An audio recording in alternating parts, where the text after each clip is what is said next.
Top 5 pinakagwapong lalaking na link at nakarelasyon ni Nadine Samonte. 5. Noong 2011, inamin ni Leandro Muñoz na exclusively dating na sila ni Nadine at hindi ito gimmick lang para sa kanilang serye na The Sisters, ngunit hindi ito nagtagal at nauwi rin sa hiwalayan. 4. Nakarelasyon ni Nadine Samonte si Emerson Chua. Naging boyfriend ni Nadine ang businessman na si Emerson ng mahigit 3 taon bago maghiwalay noong 2012. Sa isang panayam, ibinunyag ni Nadine na nag-propose si Emerson matapos silang maghiwalay nang mapagtanto nitong huli na ang lahat. 3.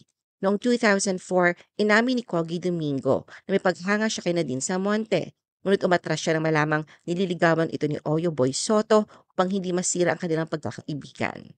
2. Naging magkasintahan noon sila Nadine at Oyo Boy Soto noong kanilang teenage years, ngunit naghiwalay dahil sa kakulangan sa komunikasyon at pagiging hindi pa handa noon.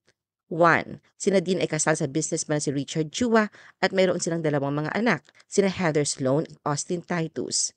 Ikinasal sila noong October 30, 2013, ngunit inilihim muna ang kanilang kasal hanggang sa first wedding anniversary. Plano rin nilang mag-renew ng vows sa 2026.